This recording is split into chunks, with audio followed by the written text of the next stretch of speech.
This Fleet Equipment Unscripted interview is presented by Hendrickson, a leading manufacturer of heavy-duty suspension systems and components to the global commercial transportation industry. Visit hendrickson-intl.com to learn more. Hi everyone, I'm Jason Morgan, Content Director for Fleet Equipment, and welcome to Fleet Equipment Unscripted. Got a really great surprise for you today. We got Dwayne Teagles, Powertrain Product Marketing Manager, Volvo Trucks North America, joining us in the studio live. Dwayne, thank you for making the trip. Yeah, thanks, Jason. Appreciate the invite. Yeah, I mean, it's always a blast when we can do this face-to-face, right? Sure. About time. So, look, sustainability. Sure. Big topic in the industry right now, something that's been near and dear to Volvo's heart for a long time. Can you give me an overview of what Volvo's sustainability plan is for the equipment going forward? Sure. Volvo looks at it from a three-pillar solution. We look at our battery electric vehicle, which we currently in the market right now. We've had a presence here in the U.S. for several years and also in Europe. We look at it also a product as far as hydrogen electric as well, hydrogen fuel cells for those situations where battery electric may not have a particular range. And then we still look at diesel right now. It's our current product line, and it will continue to be a strong focus in Volvo's portfolio. Right. I want to dig into that a little bit, because one of the things that we're talking a lot about, writing a lot about on Fleet Equipment is the idea of sustainability and decarbonization and how that relates to diesel and fuel efficiency, right? That Sure. Fuel efficiency, the drive for fuel efficiency has always been in Fleet's wheelhouse. It's what they do. Can you explain to me how Volvo is helping reduce carbon footprints and carbon emissions through engine technology? Yeah, I think it's important first to understand the relationship between diesel and CO2. Sure. One gallon of diesel fuel, when it's burnt, converts over to 23 pounds of CO2. Okay, great. So it's a direct correlation to how much fuel is actually burnt. And, the environment side of that, reducing CO2 is obviously an important factor, and everybody has a different spin on that. Whether it's a financial return or whether it's the environment, we have solutions that can help out with both situations. Reducing CO2 means also burning less fuel. So when we burn less fuel, we also hit the bottom line as well. Right. And so it's a double benefit there when we can obviously reduce the CO2 footprint. So if we're reducing CO2, we're also hitting the bottom line and getting a financial bonus. Right. These things aren't mutually exclusive. The things that fleets are doing, and I think that's one of the things that I'm trying to get at too, because I love the 23 pounds CO2 fuel efficiency. Per gallon. Like, that is what I think a big takeaway, even for me. I think it's honestly one of the first times that I really heard and understand that number, because if I'm a fleet and I want to be more fuel efficient, I'm going to drive that way anyway with my equipment speccing, because, to your point, I need to impact the bottom line. I need to run more efficiently. But look, there's lots of questions of what are you doing in sustainability? How are you being more green? What are your ESG goals, right? I want to get credit for the things I'm already doing in terms of transitioning from older trucks to newer trucks that are way more efficient. So love that 23 pounds. How are you doing this? I mean, it always amazes me that somehow you continue to make diesel more efficient iteration over iteration. What are some of the big things, diesel technology, that's allowing you to do that? When we think about CO2 reduction, we automatically go to the engine. Right. That's where the power is made, and that's where it's got to be efficient, right? Well, the engine is the heartbeat of the truck. There's no doubt about that. But it's also combining the right transmission with it, setting up the right rear axle ratios, getting low rolling resistance tires. Those kind of components are extremely important. Then you layer it in with shifting software and different strategies, so you're maximizing the momentum of the truck. We want to make sure that we're maximizing a truck as it goes into the hill to keep the truck moving. And then once it goes over the hill, we want to maximize that rollout window as well. So it's all about just little components that add up to those fuel efficient numbers. And then you throw things like aerodynamics, and those are things that sometimes fleets grab and sometimes they don't. It's hard to quantify aerodynamics, but when you look at this, it really has a big impact.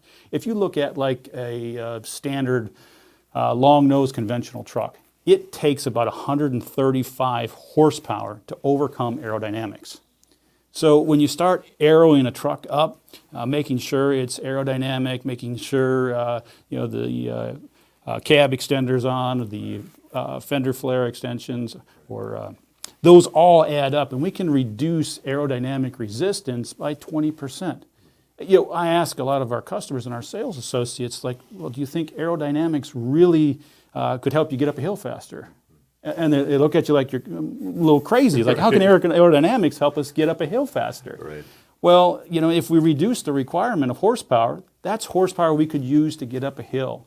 It's less horses we have to go ahead and feed as well. Right. So every horse is thirsty, and we got to throw some fuel at it. I love that. Well, and you mentioned downspeeding there too. Can you give me an example of? I mean, I know downspeeding is a continuing trend, something that Volvo has been on the forefront here for a number of years since the trend has really picked up adoption.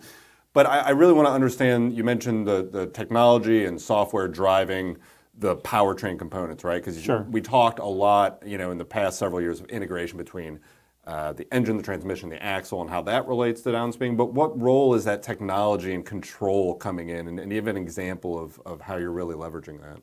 Well, when you look at the rear axle ratios that we look at with what the iTorque offers, the 215, 216, and 217, those are kind of unheard of in today's industries. And we use those gears for different terrains.